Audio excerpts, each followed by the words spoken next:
जाए। हाँ रोल है। आज झारखंड विधानसभा के माध्यम से हमने विधानसभा के अंदर एक कार्यसूची प्रस्ताव लाया था और अध्यक्ष महोदय के माध्यम से सरकार के पास यह आग्रह करने के लिए कि सदन के अंदर सरकार ने जिस प्रकार से जेपीएससी में हुए घपले घोटाले पर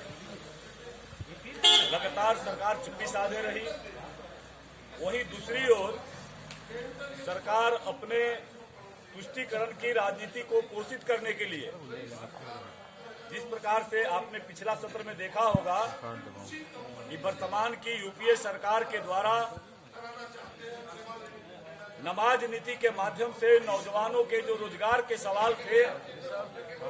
नौजवानों के सवाल को रोकने का काम सरकार ने किया था। हम लोगों ने उसमें भी सदन के अंदर और सदन के बाहर और यहां तक कि सड़कों पर भारतीय जनता पार्टी ने इसको लेकर के जोरदार विरोध किया और उसको पिछले दरवाजे से सरकार ने पुनः विधानसभा का सत्र में उत्तर देने से सरकार भाग गई। आज जब हमने नियोजन नीति के बारे में जो प्रदेश के नौजवानों से इन्होंने वादा किया था कि 5 लाख नौजवानों को रोजगार देंगे, पोस्ट ग्रेजुएट को 7,000 और ग्रेजुएट युवाओं को 5,000 देंगे, सरकार उससे भी पलायन कर गई। आज कार्यस्थगन के माध्यम से हमने ये सवाल लाया था कि सरकार की नियोजन नीति क्या है और नियोजन नीति को लेकर के उन्होंने जिस प्रकार से सदन के अंदर जो सरकार ने जेपीएससी की बहाली हुई है, कर्मचारी चयन आयोग की नियुक्ति नियमावली जो सरकार ने बनाई है, उस कर्मचारी चयन आयोग की नियुक्ति नियमावली में जहां एक और उन्होंने उर्दू को स्थापित किया है, वहीं झारखंड की जो क्षेत्रीय भाषाएं थी, जो यहाँ के मूलवासियों की भाषाएं थी, चाहे वो भोजपुरी, पलामू, गढ़वा, साहेबगंज, धनबाद, बोकारो, हजारीबाग जैसे क्षेत्रों में उन्होंने भोजपुरी को किनारा किया, गोड्डा, देवघर जैसे क्षेत्रों से उन्होंने अंगिका को किनारा हटाने का काम किया। उसी प्रकार से झारखंड के बहुत तय क्षेत्रों में मैथिली को किनारा किया और उसके जगह पर उन्होंने उर्दू को, हिंदी को भी किनारा किया, अंग्रेजी को भी किनारा किया और उर्दू को स्थापित करने का काम किया। ये सरकार तुष्टीकरण के रास्ते राज्य को ले जाने के लिए, वोट बैंक की राजनीति के लिए दिशा में आगे बढ़ रही है। वही कार्य स्थगन के माध्यम से हमने ये भी प्रस्ताव दिया था कि बड़े पैमाने पर सदन का भी ये सरकार अवमानना करने को तैयार है। सदन के अंदर सरकार के मंत्री उत्तर देते हैं कि ग्रामीण स्वच्छता विभाग में जो कार्यरत संविदा कर्मी है,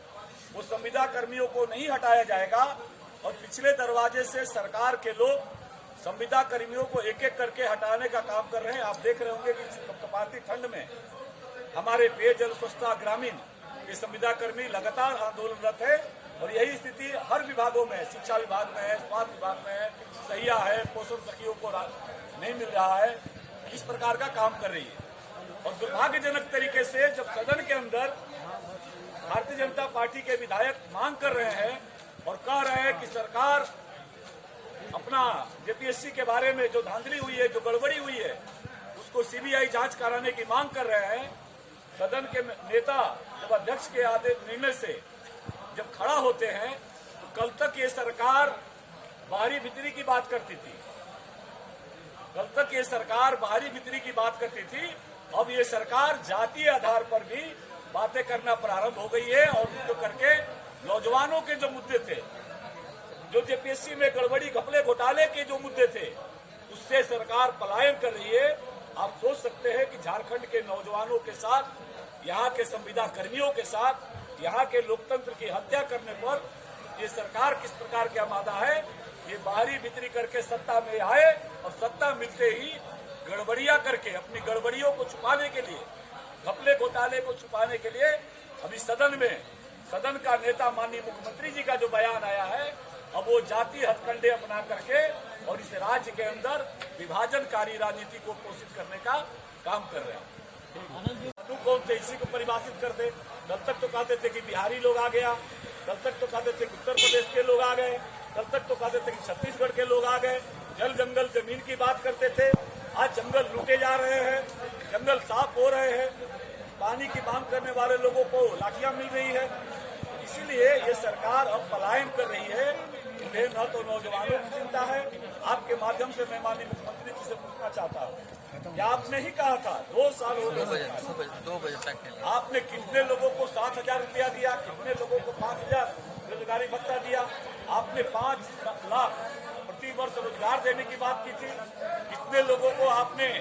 रोजगार अभी तक दिया, और जो रोजगार निकाला भी वह रोजगार भारतीय जनता पार्टी के विधायक कहते थे तो कहिएगा कि विपक्ष के लोग कह रहे हैं, अभ्यर्थी कर रहे हैं। अब खुद जेपीएससी ने 49 लोगों का रिजल्ट प्रकाशित करके उसको रद्द करने का काम किया। ये घपले घोटाले का इनका प्रत्यक्ष जीवंत उदाहरण है।